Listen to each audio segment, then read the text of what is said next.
Les êtres humains ont besoin d'oxygène et de pression d'air afin de vivre.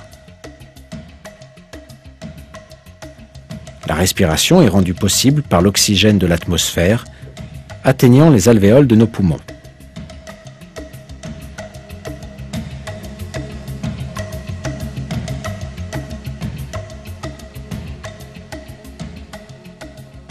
Quand l'altitude augmente, cependant, la pression atmosphérique diminue au fur et à mesure que l'atmosphère s'amincit.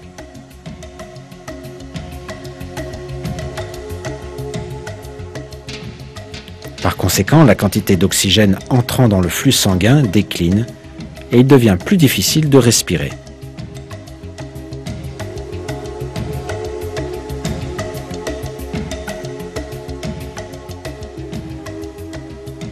Quand les alvéoles se rétrécissent et se contractent, nous avons l'impression que nous ne pouvons plus respirer.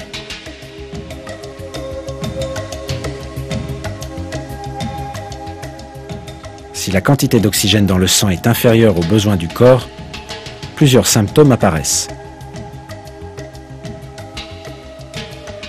Une fatigue extrême, des maux de tête, des vertiges, des nausées et une perte des facultés de jugement.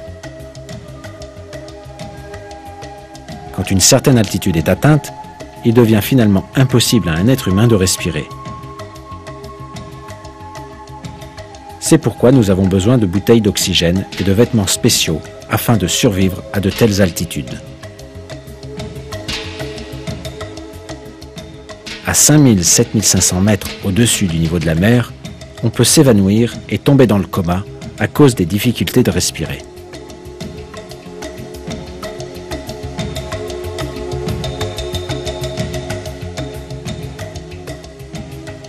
Cela explique la présence d'équipements à oxygène dans les avions. La difficulté ressentie à respirer avec l'augmentation de l'altitude donne lieu à une contraction dans la poitrine et à un sentiment d'être compressé.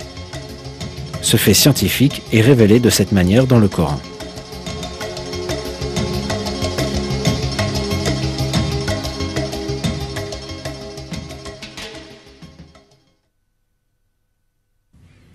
Et puis, quiconque Dieu veut guider, il lui ouvre la poitrine à l'islam.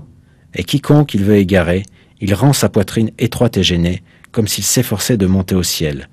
Ainsi Dieu inflige sa punition à ceux qui ne croient pas.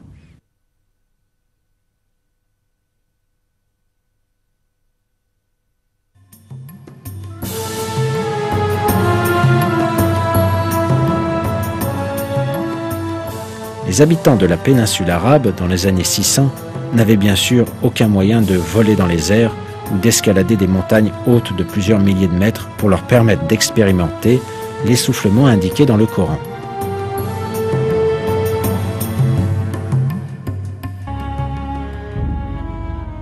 Pourtant, cette information a été donnée aux musulmans dans notre écriture sainte, le Coran, une clarification de toute chose.